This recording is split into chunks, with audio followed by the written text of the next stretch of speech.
자, 오늘은 행복에 대해서 이야기를 해보려고 하는데요. 누구나 행복해지고 싶어하죠. 불행해지기를 원하는 사람은 아무도 없습니다. 정상적인 사람이라면 다 그래요. 근데 이 행복이라는 게요, 일종의 무지개 같은 느낌이 있어요. 멀리서 보면 너무나 멋지고 아름답고 그런 건데 다가가면 없어져 버리는 겁니다. 분명히 잡힐 것 같은데 막상 잡으려고 하면 잘 안 잡혀요. 왜 그럴까요? 개인적인 의견이 포함되어 있으니까 참고만 하시기 바랍니다.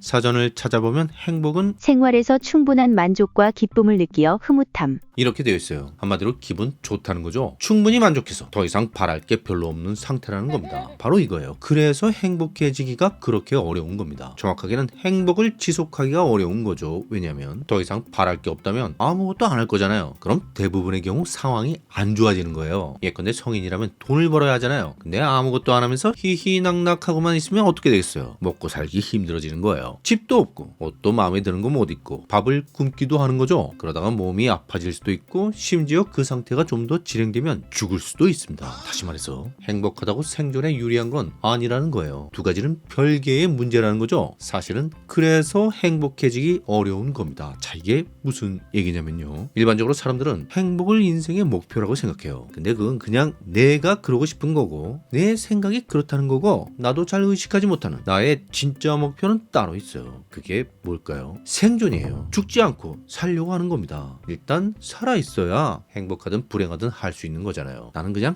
행복해지고 싶지만 나의 좀 더 근원적인 부분, 그걸 본능이라고 해도 되고 무의식이라고 해도 되는데 하여튼 그건 행복이 목표가 아니에요. 생존이 목표입니다. 내가 행복을 느끼기도 하고 불행을 느끼기도 하는 이유 역시 따지고 보면 살아남기 위해서라는 겁니다. 근데 밥을 굶으면 고통을 느끼고 그러다가 밥을 먹으면 쾌락을 느끼잖아요. 아, 이제 살겠네. 배부르니까 좋다. 이러잖아요. 식욕도 그렇고 성욕도 그렇고 다 그런 거예요. 수십억 년의 진화 과정을 통해 정교하게 설계된 생명체의 생존 시스템이죠. 생존에 불리한 행동을 하면 고통을 느끼고 생존에 유리한 행동을 하면 쾌락을 느끼게 만들어진 겁니다. 물론 이 말이 지금 기준으로는 잘 안 맞는다고 생각할 수 있는데 1만 년 전 수렵체집 인류는 확실히 그랬다는 겁니다. 과학기술 문명이 지배하는 21세기지만 현대인은 여전히 수렵체집에 최적화된 본능 시스템을 갖고 있다고 하죠. 다시 말해서 우리가 행복해지고 싶어하지만 행복하기 어려운 이유, 행복을 향해 다가가지만 행복을 붙들기 어려운 이유가 사실은 우리 몸과 마음의 진짜 목표가 행복이 아니어서 그런 거란 얘기입니다. 자, 그럼 행복은 뭘까요? 유태인 강제수용소 생존자이자 정신과 의사인 빅터 프랭클은 이런 말을 했습니다. 쾌락은 어떤 행위의 부산물이자 파생물로 얻어지는 것이다. 여기서 쾌락을 행복으로 바꿔도 됩니다. 프랭클은 쾌락이나 행복은 그 자체가 목적이 될 수는 없다고 봤어요. 그리고 19세기 영국의 철학자 존 스튜어트 밀도 비슷한 생각을 했습니다. 행복해지는 유일한 길은 행복이 아닌 다른 어떤 것을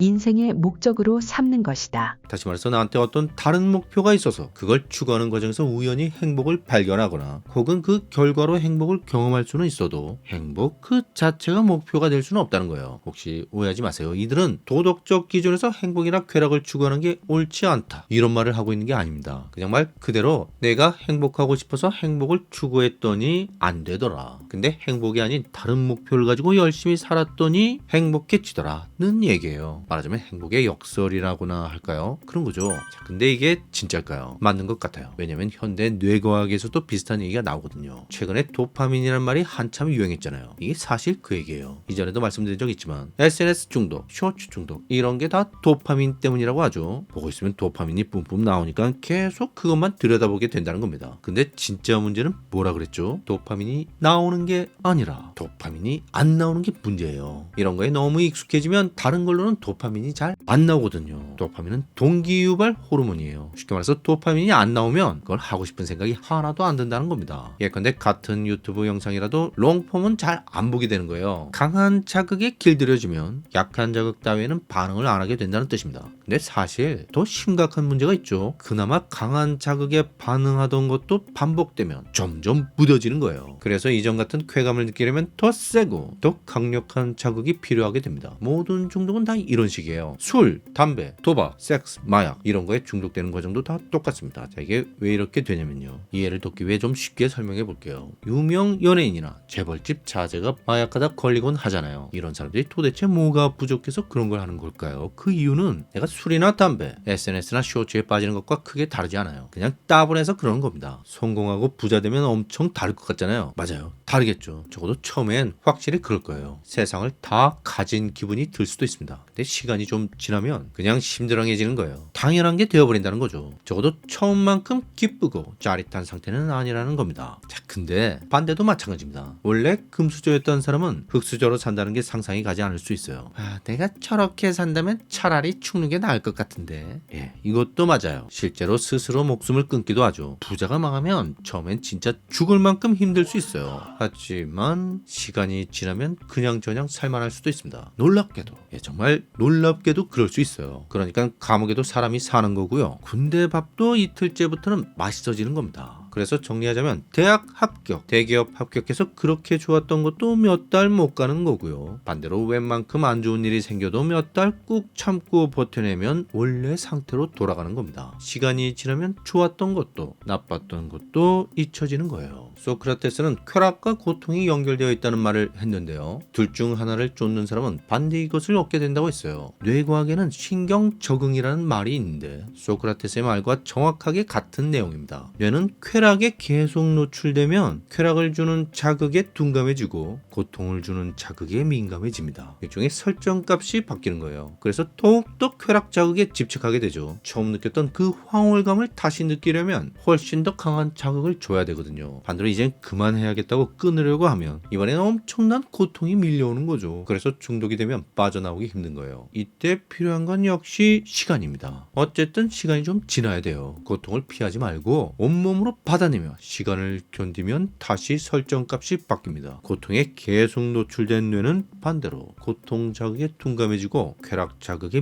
민감해지거든요. 신병훈련소 밥이 맛있는 이유가 그 때문입니다. 자, 왜 이런 이상한 시스템이 있는 거냐면요. 항상성 때문이에요. 마치 체온이 겨울이나 여름이나 계속 일정하게 유지되는 것처럼 정서나 기분도 비슷하다는 겁니다. 그렇게 해야 뭐가 좋은지 뭐가 나쁜지를 판단할 수 있다는 겁니다. 계속 기분이 좋기만 하면 위험에 노출되어도 그걸 알아채기 어려울 수 있잖아요. 반대로 계속 기분이 나쁘기만 하면 새로운 기회를 놓쳐버릴 수 있고요. 그래서 환경이 어떻게 변하든 뇌는 위험한 상황에는 두려움을 느끼고 새로운 기회가 오면 흥분을 느끼는 그 센서를 유지하려고 한다는 겁니다. 그렇게 작동해야 살아남을 가능성이 더 커진다는 얘기예요. 다시 말씀드리지만 행복하든 불행하든 그건 두 번째 문제고요. 좋은 건 행복으로, 나쁜 건 불행으로 느껴서 결국 살아남는 게 중요한 거예요. 내 뇌가 그렇게 작동한다는 뜻입니다. 무슨 얘기인지 아시겠죠? 그래서 행복을 쫓으면 오히려 행복해지기 어렵다는 겁니다. 그럼 뭘 추구하면서 살아야 할까요? 글쎄요, 그건 사람마다 다르겠죠. 다만 이런 말씀을 드리고 싶습니다. 그게 뭐가 되었든 살아야 할 이유가 있는 사람, 삶의 목적이 있는 사람, 살아가는 의미를 나름대로 갖고 있는 사람이라면 뭐 거창한 게 아니라도 상관없어요. 예컨대 가족을 부양한다거나 연인을 지켜준다거나 그런 걸 수도 있죠. 하여튼 그런 게 있는 사람이라면 살면서 어쩔 수 없이 마주치는 고통을 견딜 수 있어요. 그러다가 어느 날 생각지도 못했던 기쁨이 선물처럼 찾아올 수도 있습니다. 그때 비로소 내가 그토록 원했지만 잡히지 않았던 그 행복은 내가 그렇게 피하고 싶었지만 결국